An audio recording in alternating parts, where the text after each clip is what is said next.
माझ्या महाराष्ट्रातील बांधवांनो, भगिनींनो आणि मातांनो, नमस्कार. जय महाराष्ट्र.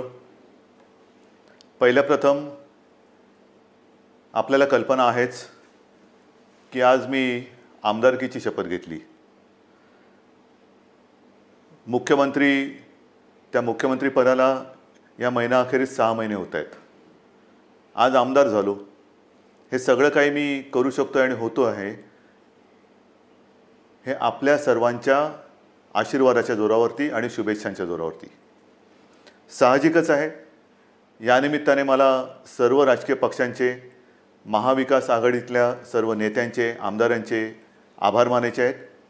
कारण एका अत्यंत कठीण अशा परिस्थितीत, म्हणजेच कोरोनाबरोबर चाललेल्या युद्धाच्या परिस्थितीमध्ये निवडणूक होऊ न देता हे सगळं काही बिनविरोधपणाने पार पाडायला सर्वांनी मदत केली.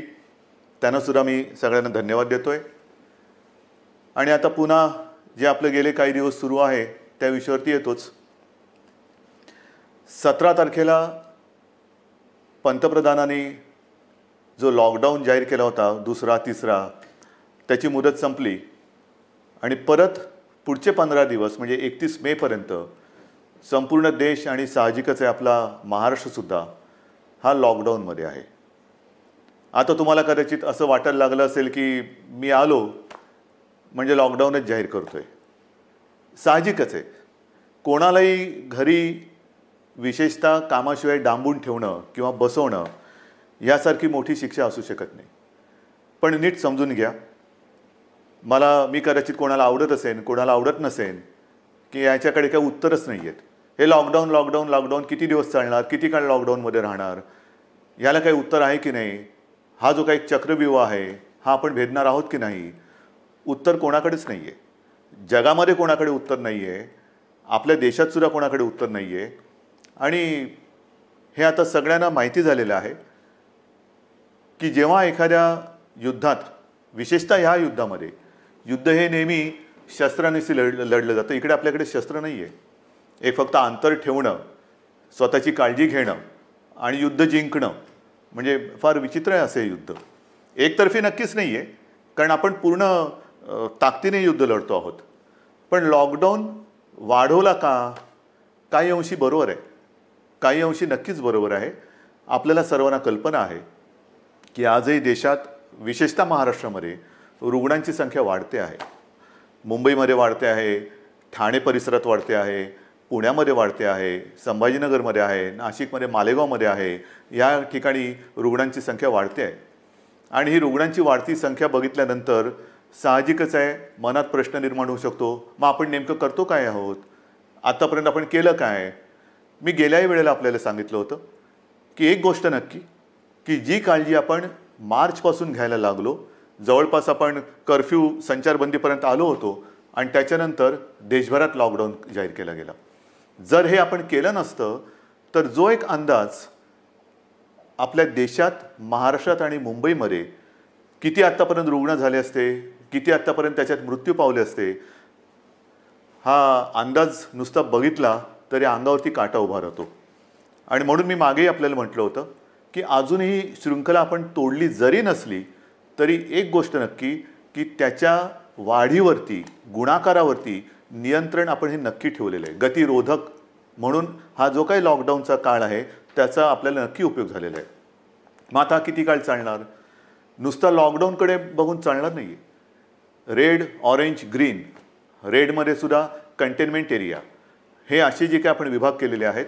ग्रीन झोनमध्ये आपण हळूवारपणाने जवळपास सगळं काही उघडायला परवानगी दिलेली आहे, ती अजूनही देत आहोत. आणखीनही तिथले निर्बंध हे येत्या काही काळामध्ये आपण आणखीन शिथिल करतो आहोत. ऑरेंज झोनमध्ये सुद्धा ही शिथिलता आणलेली आहे.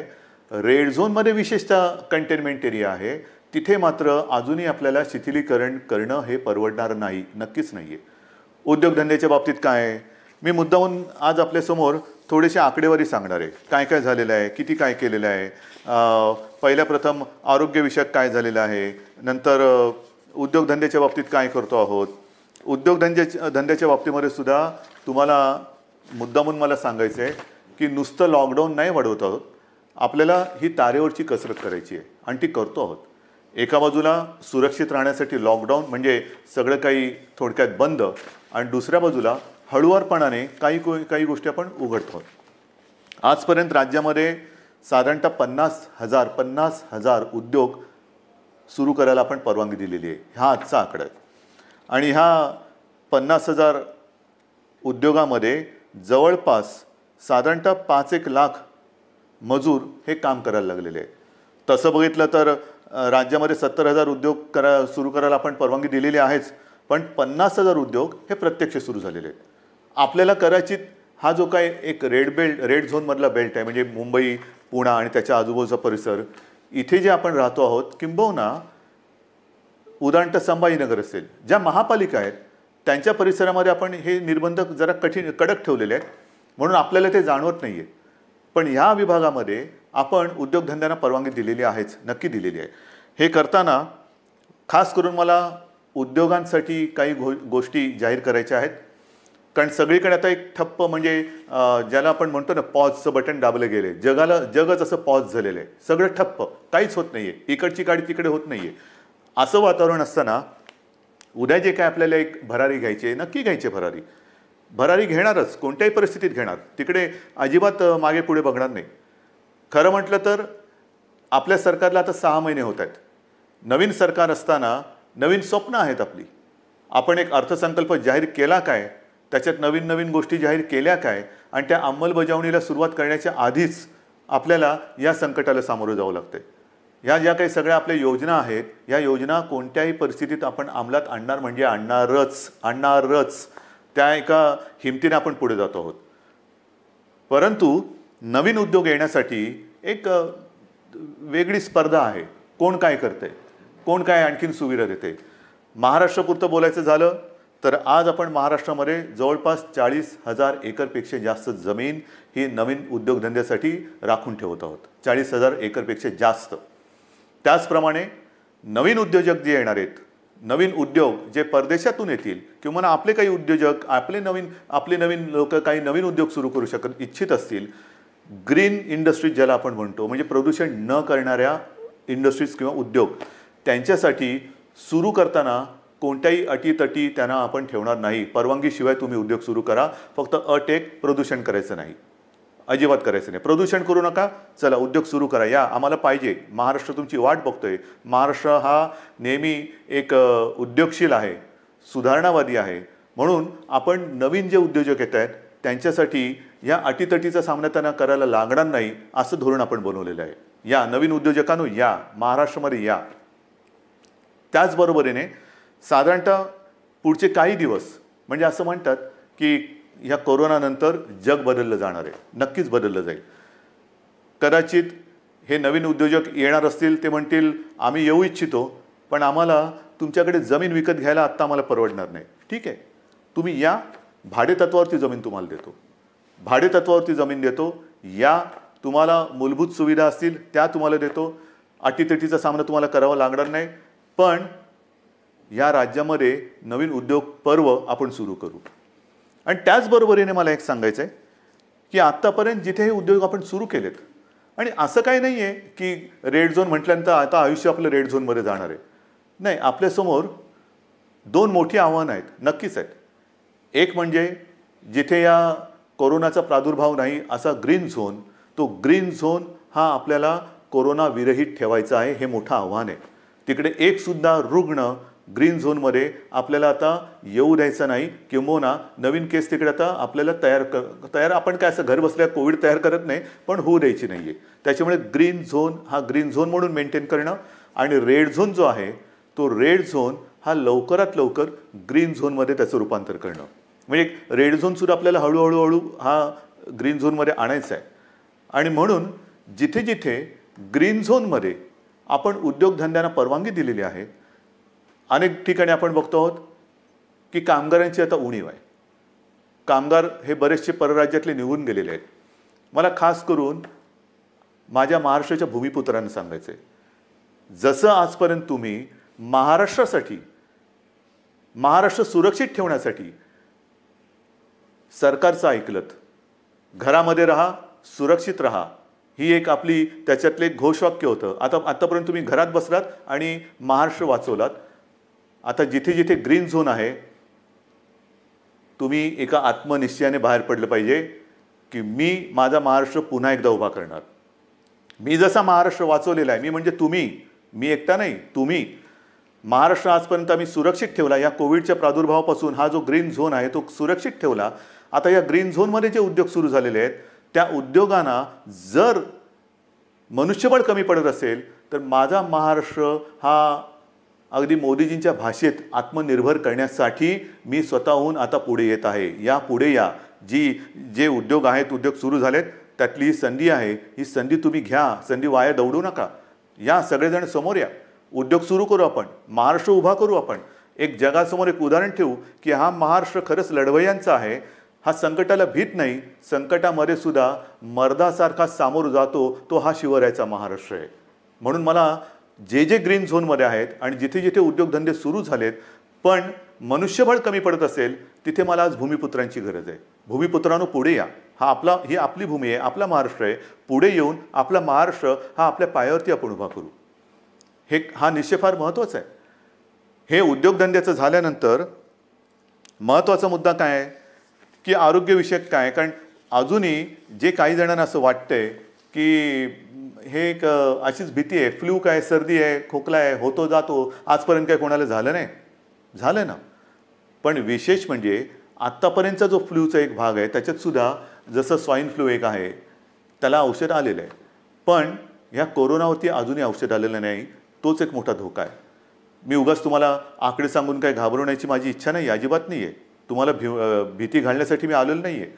पण मुंबईमध्ये जेव्हा आपण सुरुवात केली त्यावेळेला जी परिस्थिती होती ती परिस्थिती बघितल्यानंतर आजची जी परिस्थिती आहे, आपण काय काय आरोग्य सुविधा केलेल्या आहेत. आपण तुम्हाला कल्पना असेल गेल्याही वेळेला मी बोललो होतो आणि आज तर संध्याकाळी मी जाऊन आलो. मी होतो, उपमुख्यमंत्री होते, बाळासाहेब थोरात होते, एकनाथ शिंदे होते, आदित्य पण होता बरोबर, आपले मुख्य सचिव होते, महापालिका आयुक्त होते आणि विशेष म्हणजे तिथे आपले आर.ए. राजीव जे MMRDA म्हणजे मुंबईतली मेट्रोचं काम आता जे अत्यंत चांगल्या पद्धतीने पुढे नेत आहेत, त्यांनी गेल्या 10-12 दिवसामध्ये ही सुविधा मुंबईकरांसाठी तिकडे उभारलेली आहे. आज तिकडे जवळपास 1000 बेड्सचं एक चांगलं कोविड केअर सेंटर हे आपण उभं केलेलं आहे. येत्या 1-2 दिवसात त्याचा वापर सुरू होईल. मुंबईमध्ये ठिकठिकाणी, मी मुंबईपुरतं बोलतो, मुंबईमध्ये नंतरचं पुढचं मी बोलणारच आहे, पण मुंबईमध्ये ठिकठिकाणी म्हणजे असं बांद्रा कुर्ला कॉम्प्लेक्स संकुल आहे तिथे आणखीन 1000 बेड्स वाढवतो आहोत. गोरेगावचं एक्झिबिशन ग्राउंड आहे तिकडे वाढवतो आहोत. रेसकोर्सवरती त्या पार्किंगमध्ये होतं आहे. वरळीला डोममध्ये तर सुरू केलेलाच आहे. आणखीन 1-2-3 ठिकाणी बोलून चेक नका आहे. ठाण्यामध्ये आहे. हे आता नुसतं कोविड केअर सेंटर म्हणून नाही राहणार. या सगळ्या जम्बो फॅसिलिटी ज्याला म्हणतो, या जम्बो फॅसिलिटीमध्ये जे आवश्यक लागतं ते तिकडे आपण करणार आहोत. म्हणजे विशेषतः सगळ्यांनाच काही व्हेंटिलेटरची आवश्यकता लागत नाही, पण अनेक जणांना ऑक्सिजनची आवश्यकता लागते. म्हणून ह्या सगळ्या सुविधांमध्ये ऑक्सिजनची सुविधा असणाऱ्या बेड्स हे आपण जास्तीत जास्त करतो आहोत. त्याचप्रमाणे काही ठिकाणी आपण अतिदक्षता विभागात म्हणजे ICU बेड्स हे सुद्धा उपलब्ध करत आहोत. ICU बेड्स म्हणजे हॉस्पिटलमध्ये तर आपण ते वाढवतोच आहोत, पण हॉस्पिटलच्या बाहेर ही जी काय आपण रुग्णसेवा किंवा सेंटर्स उभी करतो आहोत त्याच्यामध्ये सुद्धा ICU बेड्सची सोय आपण करतो आहोत. कदाचित ही काय अभिमानाची गोष्ट नाही, पण समाधानाची नक्की आहे की इतरत्र कुठेही नसेल अशी आरोग्य सुविधा आपण इथे निर्माण केलेली आहे आणि ती आरोग्य सुविधा आणखीन आपण पुढे वाढवत नेत आहोत. महाराष्ट्रामध्ये बोलायचं झालं तर महाराष्ट्रात आज मी आकडे घेऊनच बोलतोय. साधारणतः 1484 कोविड केअर सेंटर्स आहेत.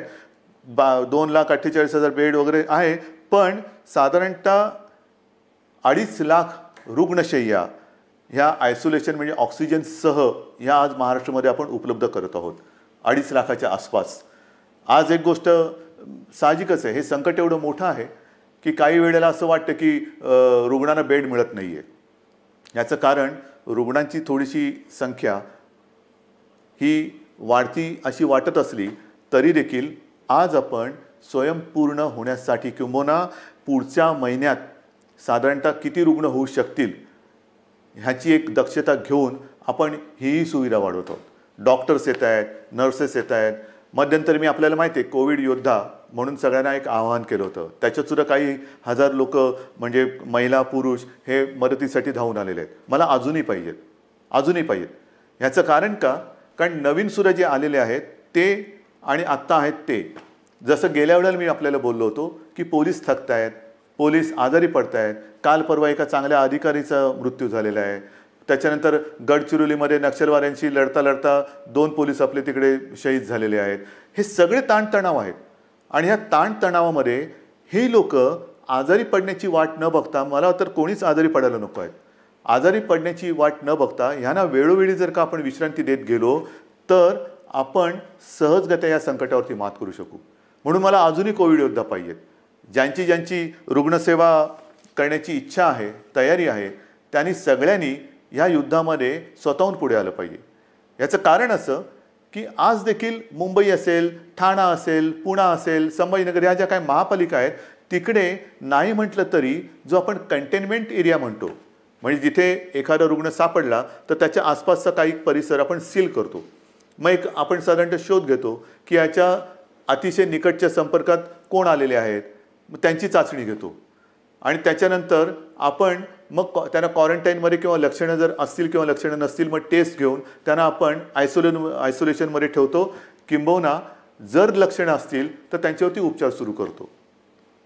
एका गोष्टीचं मला एक मुद्दामून तुम्हाला मला आकडा द्यायचा आहे की आज आपण एक आकडा बघत असतो की महाराष्ट्रामध्ये किती रुग्ण आहेत, मुंबईमध्ये किती रुग्ण आहेत. महाराष्ट्राचा आकडा तुम्हाला माहिती आहे, मुंबईचाही तुम्हाला माहिती आहे, पण ह्याच्यामध्ये रोजचा वाढणारा आकडा आपण बघतो, त्यातून बरे होऊन घरी जाणारा आकडा आपल्या लक्षात येत नाही आहे. म्हणजे साधी गोष्ट आहे, जर का मुंबईपुरतं बोलायचं झालं तर साधारणतः मुंबईमध्ये आज 19,967 रुग्ण पॉझिटिव्ह आहेत. पण हा 19,500चा जो काय आकडा आहे त्याच्यामधले साधारणतः 5,000 रुग्ण हे बरे होऊन घरी पण गेलेले आहेत. म्हणजे 19,000 वजा 5,000 झाले. दुर्दैवाने काही मृत्युमुखी पडलेले आहेत. याचा अर्थ असा की लवकर जर का आले आणि व्यवस्थित त्यांच्यावरती उपचार केला गेला तर बरे होऊन घरी जाणारे रुग्णसुद्धा आहेत. काही रुग्ण तर मी मागेही आपल्याला बोललो होतो की 80% आसपास रुग्ण हे असेही आहेत की ज्यांच्या टेस्ट पॉझिटिव्ह येतात पण त्यांना कोणतीही लक्षणे दिसत नाहीत, असे रुग्णसुद्धा आहेत. तर ह्या सगळ्या गोष्टीचा विचार करून आपण आरोग्य सुविधा वाढवतो आहोत, ॲम्ब्युलन्सेस वाढवतो आहोत. संपूर्ण महाराष्ट्रभर जिथे जिथे आवश्यकता आहे तिथे तिथे आपण या आरोग्याच्या सुविधा वाढवत आहोत. आणि एका बाजूला या आरोग्य सुविधा वाढवत असताना उद्योगधंद्यांच्या बाबतीत सुद्धा मी सांगितलं की 50,000च्या वरती उद्योगधंदे सुरू झालेले आहेत. म्हणजे असं काही नाही की सगळं काही ठप्प होऊन बसलेलं आहे.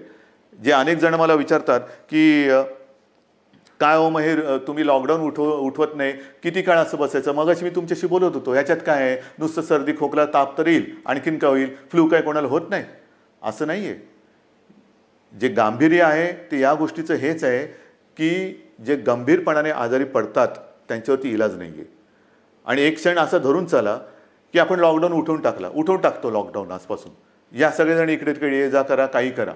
ही साथ जर का पसरली तर इतर देशामध्ये काय काय होते, ब्राझीलमध्ये काय झालं, ब्रिटनमध्ये काय झालं, अमेरिकेत काय चाललेलं आहे, इटलीमध्ये काय चाललेलं आहे, काय झालेलं आहे. मला हे कोणत्याही परिस्थितीत महाराष्ट्रात होऊ द्यायचं नाही आणि मी होऊ देणार नाही, अजिबात होऊ देणार नाही. मी टीकेचा धनी होईन. मी तुम्हाला मागेही बोललेलं आहे, महाराष्ट्रासाठी वाईटपणा घ्यायला माझी तयारी आहे, पण जे मला पटतं ते महाराष्ट्राच्या हिताचं मी करणार म्हणजे करणारच. आणि म्हणून जो रेड झोन आहे तिकडे मी अजूनही उद्योगधंदे पूर्णपणे उघडायला का देत नाही आहे की क्षणभर धरून असं धरून चाला की उद्योगधंदे उघडले आणि ही साथ त्यांच्यात घुसली.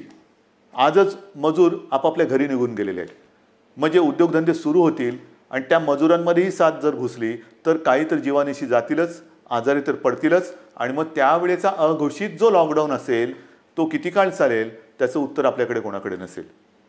मग त्या लॉकडाऊनची वाट बघायची का आत्ता जे काही आपण हे संकट नाही म्हटलं तरी त्याचा वेग मंदावून रोखून ठेवतो आहोत, त्याचा पूर्ण अंदाज घेऊन हळूहळू टप्प्याटप्प्याने एक एक गोष्टी उघडत जायचं, हा विचार आपण करायला पाहिजे आणि तो आपण करतो आहोत. आणि तो जर का आपण करत नसतो तर तुम्ही एवढे सगळे जण या सरकारच्या सोबत राहिल्याच नसतात. इतर राज्यांमध्ये जाणारे जे मजूर आहेत त्या सगळ्या मजुरांची आजपर्यंत आपण अगदी व्यवस्थित काळजी घेत होतो आणि घेतली. दिवसातनं मी तुम्हाला सांगितलं की किमान 5.5-6 लाख मजुरांना आपण दिवसातनं 3 वेळा हे जेवण देतो. म्हणजे सकाळचा नाश्ता ब्रेकफास्ट आणि दुपारचं आणि रात्रीचं जेवण त्यांच्यासाठी आपण या सगळ्या योजना करत होतो. पण बरेच जण असं म्हणायला लागले की आम्हाला घर जाना आहे, गाव जाना आहे. तेव्हाही मी त्यांना वचन दिलं होतं की तुम्ही चिंता करू नका, आम्ही इतर राज्यांशी बोलतो आहोत, केंद्राबरोबर बोलतो आहोत, जसजशी सोय होईल तसतसं आम्ही तुम्हाला तुमच्या घरी तुमच्या राज्यात पाठवण्याची सोय करतो आहोत आणि ते पाठवल्याशिवाय आम्ही राहणार नाही. आणि त्याच्याप्रमाणे आज जवळपास मला वाटतं 5-1 लाख मजुरांना आपण ट्रेननी आणि बसेसनी हे इतर राज्यात अत्यंत नियंत्रित पद्धतीने हे पाठवलेलं आहे, कुठेही खळखळ होऊ न देता. पण मला एक काय सांगायचं आहे की हे सगळे जे काही इतर राज्यातले मजूर आहेत रस्त्यावरनं चालत आहेत, अजूनही काही ठिकाणी आहेत, कशाला चालता, क्यों चल रहे? आपके लिए हम पूरी कोशिश नहीं, शुरुआत तो हुई है. ट्रेन से आप जा रहे हैं घर, बस से जा रहे हैं, तो ऐसे रास्ते पे मत चलो, रास्ते पे नहीं चलना. बीच में कोई फिर एक्सीडेंट कभी होता है, क्यों कर रहे हो ये सारी चीज़ें? आपके लिए हर एक राज्य के लिए ट्रेन की सुविधा शुरू हो गई है, बस की सुविधा शुरू हो गई है. आप जहाँ भी हो वहीं पर रुके. हमारे पूरे स्टेट में अलग अलग जिलों में डिस्ट्रिक्ट में कलेक्टर्स हैं, उनके सब साथी हैं, आपका इंतज़ाम वो कर रहे हैं, ठीक से कर रहे हैं. और जब भी ट्रेन की सुविधा, जैसे रोज़ाना कुछ ट्रेन चल रही है, कुछ उत्तर प्रदेश में जा रही है, बिहार में चल रही है, पश्चिम बंगाल में जा रही है, राजस्थान जा रही है, गुजरात जा रही है, जैसे जैसे वो आती जाएगी हम आपको भेज रहे हैं. बेताब ना होना, काही गरज नाही आहे. तुम्हाला आम्ही पूर्णपणे सुरक्षितपणाने तुमच्या राज्यात आम्ही सोडतो आहोत. आणि आजपर्यंत मी म्हटलं ना की एवढे मजूर हे महाराष्ट्रातून त्यांच्या राज्यात गेलेत, त्यांच्या घरी पोचलेत, बसेसने आपण पाठवलेले आहेत. आणि विशेष म्हणजे त्यांच्याकडनं आपण कुठेही तिकीट्स नाही घेतली. मुख्यमंत्री सहायता निधीतून त्यांचा खर्च केलेला आहे. काही संस्था पुढे आलेल्या आहेत, त्यांनी त्यांचे पैसे दिलेले आहेत. त्यांना हे कारण हे गरीब आहेत, काम करणार आहेत, तळहातावरती पोट असणार आहेत. तळहातावरती पोट असल्यानंतर जर त्यांची रोजची मेहनत ही होणार नसेल किंवा काम मिळणार नसेल तर यांच्याकडे तिकिटाचे पैसे कुठून येणार? म्हणून त्यांना आपण आपल्या सरकारच्या माध्यमातून सरकारच्या खर्चाने आपण त्यांना पाठवत आहोत. हे झालं त्या राज्यात जाणाऱ्या लोकांचं. मग आता मी येतो माझ्या आपल्या राज्यातल्या लोकांकडे. मुंबई म्हटल्यानंतर साहजिकच आहे कोकण आणि पश्चिम महाराष्ट्र इथे राहणारे लोक खूप आहेत. तेही मागे लागलेत. हे काय तुम्ही त्या राज्यातल्या लोकांना पाठवता, आम्ही काय केलंय, आम्हाला कधी घरी पाठवणार? अरे तुम्ही तर आपले आहात. आजपर्यंत तुम्ही सहकार्य केलेलं आहे, तुम्हालाही हळूहळू मी पाठवतो घरी. पण आज थोडे अस्वस्थ नका होऊ. कारण आजपर्यंत कोकण म्हटल्यानंतर मला माहिती आहे हा आंब्याचा सीझन, काजूचा सीझन, सगळा एक कोकण म्हणजे गंमत असते. ह्या मोसममध्ये कोकणात जाणं, फणस आहे, मजा असते. कोकणामध्ये जाणं हे या दिवसात सुट्टी, मग कोणाचे आजी आजोबा असतील, कोणाचे मामा मामी असतील, काका काकी असतील, सगळे नातेवाईक असतात, त्यांच्याकडे जायचं, गावातल्या घरात राहायचं, आंबे खायचे, गंमत असते. पण ह्या उन्हाळ्यात ती गंमत नाही आहे. मी आपल्याला सगळ्यांना मुद्दामून एक विनंती करतो की कृपा करून आपण तरी रस्त्यावरनं किंवा इकडून तिकडून असे जाऊ नका. कारण मुंबईमध्ये आपण काळजी घेतो आहोत, प्रत्येक जिल्ह्यात आपण काळजी घेतो आहोत, पण प्रत्येक जिल्ह्यात आरोग्य सुविधा ज्या आहेत त्यांची एकूण जर का मर्यादा बघितली आणि काही जिल्हे हे कोविड मुक्त आहेत, आज सुद्धा तिकडे प्रादुर्भाव झालेला नाही, ते आपल्याला तसेच ठेवायचे आहेत. जर आपल्याला लवकरात लवकर या लॉकडाऊनमधून बाहेर यायचं असेल तर पहिलं म्हणजे जे आपले ग्रीन झोन आहेत जिकडे कोविडचा प्रादुर्भाव नाही, हे जिल्हे हे विभाग आपल्याला ग्रीन झोन म्हणूनच ठेवावे लागतील. म्हणून आपण सुद्धा घरी जाताना असेच उठून निघू नका. आपल्याला सुद्धा जर जायचं असेल, खरंच पहिलं जायचं आहे का थोडे दिवस थांबून आपण जाऊ शकता, थोडा धीर धरला तर सगळ्यांनाच बरं होईल. आपण इथून तिथे जाणार, काही ठिकाणी जसं आता उदाहरणार्थ रत्नागिरी आहे, इतर काही ठिकाणे आहेत, इथे आपल्याकडनं काही गेलेले लोक आहेत ते पॉझिटिव्ह निघाले. झालं एक केस तिकडे आली, मग तिकडे पुन्हा ते कंटेनमेंट झोन आला, हे आलं ते झालं. म्हणजे आत्तापर्यंत जिकडे काही नाही आहे तिकडे हा सगळा नसता खटोटोप आला. तर म्हणून मला असं वाटतं थोडंसं धीराने जाऊया, एक नियंत्रित पद्धतीने जसं आपण इतर लोकांना पाठवतो आहोत, परराज्यातले काही लोक आपण आपल्याकडे घेतो आहोत, आता तर परदेशातून आपल्याकडे येणारी लोक सुद्धा सुरू झालेली आहेत. हळूहळू आता जग हालचाल करायला लागलंय. असं काही नाही की सगळे ठप्प बसलेत. परदेशातली लोक आपल्याकडे परत येत आहेत. आपल्याकडची काही जी अडकलेली लोक ती परदेशात त्यांच्या देशात जात आहेत. रोजची थोडी विमानं सुरू झालेली आहेत. पण इथले तिथे आणि तिथले इथे आल्यानंतर क्वारंटाईन म्हणजे विलगीकरण हे फार महत्त्वाचं आहे. विलगीकरण, कारण आपण जर का कळत नकळत हा व्हायरस आपल्यासोबत नेत असू तर आपल्यापासून, मी जसं मगाशी म्हटलं ना की काही जणांना ह्याचा प्रादुर्भाव झाला आहे पण लक्षातही येत नाही एवढं चांगल्या पद्धतीने ते त्याचा प्रतिकार करतायत. म्हणजे लक्षणं नाही आहेत आणि कोणत्याही औषधाशिवाय ते बरेही होत आहेत.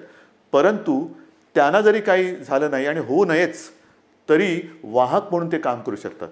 म्हणजे त्यांना काही नाही झालं आणि गेला घरी आणि कळत नकळत व्हायरसचा प्रादुर्भाव झाला असेल तर तो तिकडे दिला व्हायरस, म्हणजे तो इकडचा व्हायरस तिकडे गेला आणि जो तिथे नाही आहे तो पसरून ठेवला. म्हणून मला माझ्या खास करून कोकणातील बांधवांना, माता भगिनींना सगळ्यांनाच सांगायचं आहे, पश्चिम महाराष्ट्रातल्या सगळ्या बांधवांना भगिनींना सांगायचं आहे की कृपा करून घाई गडबड करू नका, अस्वस्थ होऊ नका. हे थोड्या काळापुरती ही परिस्थिती आहे, तिच्यावरती आपण मात करणार आहोत.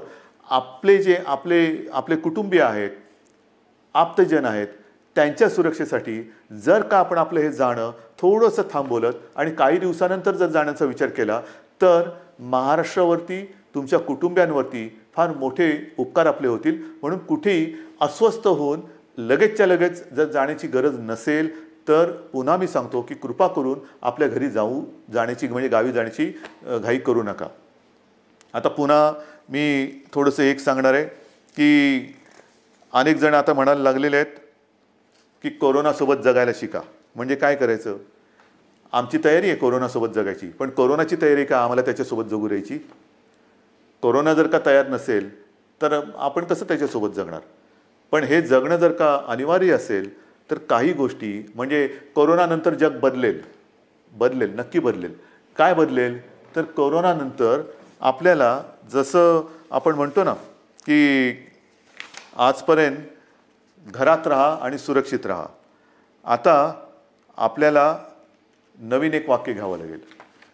घरात राहा, सुरक्षित राहा हे झालं, पण घराबाहेर राहताना सावध राहा. नेहमी आपल्याला एक सावधानता बाळगायला पाहिजे. म्हणजे ओघाने आलंच हात धुणं. अनेक ठिकाणी मी असंच बघितलेलं आहे, कारण उन्हाळा आहे, घाम तर येतोच, मग आपण काय करतो, मास्क बाजूला करतो आणि हाताने रुमालाने तोंड पुसतो, बाजूला ठेवतो. तोच धोका आहे. पहिली गोष्ट, हात सतत धुत राहायचं. कारण नसताना किंबहुना शक्यतोवर तोंडाला, चेहऱ्याला हात लावायचाच नाही. कारण हा जो व्हायरस आहे अजूनही त्याच्यावरती संशोधन सुरू आहे. किती काळ कुठल्या पृष्ठभागावर तो किती काळ जिवंत राहू शकतो. समजा एखाद्याच्या शिंकेतनं, खोकल्यातनं, बोलण्याच्या एका त्या तुषारातून तो कुठे पडला असेल, त्याला हात लागला आणि तो कळत नकळत पुन्हा आपल्या डोळ्याला लागला तर डोळ्यातनं तो शरीरात जाऊ शकतो, नाकाला लागला, तोंडाला लागला. म्हणून ह्या ज्या काही गोष्टी आहेत ह्या आपल्याला अशाच ठेवून पुढचे काही दिवस, काही महिने हे सावधतेने राहावंच लागेल. या सगळ्या ज्या गोष्टी मी तुम्हाला सांगतो आहे, या गोष्टी ह्या फार महत्त्वाच्या आहेत. इतके दिवस तुम्ही जी शिस्त पाळली ती शिस्त मला थोडी जास्त पाहिजे, कडक पाहिजे. कारण आज देखील जो कंटेनमेंट एरिया आहे किंवा रेड झोन आहे, कारण नसताना लोक बाहेर पडत आहेत. नका पडू. त्याच्यानंतर अजून देखील धार्मिक सण, उत्सव, धार्मिक जमाव यांना कुठेही परवानगी आपण दिलेली नाही, देऊ शकत नाही. कारण जेवढी गर्दी होईल तेवढा हा धोका अधिक वाढणार आहे, अधिक पसरणार आहे. आणि म्हणून सावध राहामध्ये दोन हात अंतर ठेवून, 2 हात दूर राहिलेलं बरं. तसं 2 हात दूर राहून एकमेकापासून आपल्याला राहायचं आहे. तोंडावरती मास्क तर लावायचा आहे, हात सतत धुवायचे आहेत. आणि सरकारच्या सूचना, म्हणजे 31 तारखेपर्यंत जरी लॉकडाऊन हा असा असला तर ह्या गतिरोधक आहे. आजपर्यंत ग्रीन झोनमध्ये जवळपास सगळी बंधने आपण शिथिल केलेली आहेत. महत्त्वाचा मुद्दा, या ठिकाणी आता हळुवारपणाने काही दुकानंसुद्धा आपण उघडायला परवानगी देऊ येत्या काही काळामध्ये. कोणतीही गोष्ट ही सुरू करण्यापूर्वी आम्ही असं ठरवलं आहे, सरकारने असं ठरवलेलं आहे की जनतेला पूर्ण कल्पना द्यायची. कारण काही गोष्टी तुम्हाला कल्पना आहे, आपण उघडायला परवानगी दिली आणि ही जी काही झुंबड उडाली पुन्हा सगळं बंद करावं लागलं. काही देशांमध्ये हेही झालेलं आहे की लॉकडाऊन उठवला, झुंबड उडाली, साथ वाढल्यानंतर पुन्हा सगळं बंद करावं लागलं. तसं नाही करायचं. आपल्याला शांतपणाने एखादी गोष्ट आपण सुरू करू, ती सुरूच ठेवायची आहे. एखादी गोष्ट म्हणजे जसं मार्केट असेल, दुकानं असतील, आणखीन काही गोष्टी असतील, उद्योगधंदे असतील, एवढ्या शिस्तीने ते आपल्याला पुढे चालवायचे आहेत की एकदा सुरू केलेली गोष्ट पुन्हा थांबवण्याची वेळ येता कामा नये. आणि म्हणून तुम्हाला मी मध्ये मध्ये सूचना देत राहीन. काही काही गोष्टी सुरू करण्यापूर्वी, जसं आता उदाहरणार्थ आज 18 तारीख गेली, जून महिना म्हणजे शैक्षणिक वर्ष सुरू होणार. अजूनही काही जणांच्या परीक्षा राहिलेल्या आहेत. परीक्षांचं काय करणार, शाळा कशा सुरू करणार, शैक्षणिक वर्ष सुरू कसं करणार, ऑनलाईन सुरू करणार का प्रत्यक्ष शाळा सुरू करणार, हे सगळे मोठे विषय आहेत. मोठे विषय आहेत. आणि कोणत्याही परिस्थितीत शैक्षणिक वर्ष आपल्याला वाया जाऊ द्यायचं नाही, जाऊ देऊच शकत नाही आपण. शाळा कशा सुरू करायच्या, त्याच्यात खबरदारी काय घ्यायची, शिक्षण कसं सुरू करायचं, शाळा कॉलेजेस आली, ॲडमिशन्स आल्या, कशा करायच्या, कुठे आपण काय करू शकतो, याही विषयी आपला विचार सुरू आहे. आणि माझी तर इच्छा अशी आहे की हे जे संकट आहे हे कोणत्याही परिस्थितीत आपल्याला पावसाळ्यापूर्वी संपवायचं आहे. पावसाळ्यापूर्वी हे संपवायलाच लागेल. कारण जून महिना सुरू झाल्यानंतर शाळा कॉलेजेस यांचे प्रवेश, त्यांची शैक्षणिक वर्ष हे सगळं सुरू करावं लागतं आहे. आणि ह्या सगळ्याचा विचार करता मला असं वाटतं, जो वेग मी तुम्हाला मगाशीच सांगितलं, मी आकडे माझ्याकडे आहेत, साधारणतः मे किंबहुना एप्रिल शेवटापर्यंत महाराष्ट्रामध्ये काय रुग्णसंख्या झाली असती, ही संख्या जर का आपण बघितली असती तर थरकाप उडाला असता. मे मध्यामध्ये काय संख्या होऊ शकली असती, काय संख्या होऊ शकते, मे एंडला काय होऊ शकते, हे जे आकडे आपल्यासमोर शक्यता म्हणून येत होते किंवा येत आहेत, ते बघितल्यानंतर हे थरकाप उडवणारे आकडे. पण तिथपर्यंत आपण पोचलो नाही आणि तुम्हाला मी पोचू देणार नाही, अजिबात देणार नाही. जोपर्यंत तुमचा आणि माझा विश्वासाचा धागा हा मजबूत आहे तोपर्यंत मला खात्री आहे, नवे माझ्यात आत्मविश्वास आहे की हे संकट आपण नुसतं दूरच नाही तर परतून लावल्याशिवाय राहणार नाही. आणि म्हणून मला असं वाटतं, मलाही काही आनंद होत नाही आहे, अजिबात होत नाही की मुख्यमंत्री झालो आणि हे बंद ते बंद ते बंद. म्हणजे पूर्वी मुंबई बंद, भारत बंद आपण करत होतोच, पण हे अशा पद्धतीने नाही. हा बंद कोणालाच परवडणार नाही. आता आपल्याला सगळं पुन्हा एकदा जनजीवन हे रुळावरती आणायचं आहे. जनजीवन हे पुन्हा आपल्याला सहजतेने जगायला सुरुवात करायची आहे. पण ह्याची एक आता अशी शक्यता नव्हे, खात्री वाटते की हे जनजीवन पूर्ण सुरळीत व्हायला काही काळ हा जावा लागणार. जेवढी स्वयंशिस्त आपण अधिक पाळू तेवढे लवकर आपण ह्या बंधनातून मुक्त होऊ. जेवढी लवकर आपण ह्या कोरोनाची साखळी तोडण्यात यशस्वी होऊ तेवढं लवकर आपण सगळे बंधनमुक्त होऊ. आणि म्हणून पुन्हा एकदा मी तुम्हाला सगळ्यांना विनंती करतो आहे की जे काही सरकार करतं आहे ते केवळ आणि केवळ कोणताही धोका या महाराष्ट्राला, महाराष्ट्रातल्या माता भगिनींना, बांधवांना होऊ नये त्याकरता ही पावलं उचलत आहे. साहजिक आहे, तुम्ही अस्वस्थ आहात, तुम्ही बेचैन आहात, कधी हे उघडणार हा प्रश्न जसा तुम्हाला आहे तसाच तो सर्वांना पडलेला आहे. पण जे काही करतो आहे ते केवळ आणि केवळ आपल्या सर्वांच्या हितासाठी करतो आहे. आजपर्यंत जसं तुम्ही सरकारला सहकार्य केलं तसंच सहकार्य याही पुढील काळात कराल अशी खात्री बाळगतो. आणि लवकरात लवकर ही साखळी तोडून आपण बंधनमुक्त होऊ ही आशा बाळगतो. जय हिंद, जय महाराष्ट्र.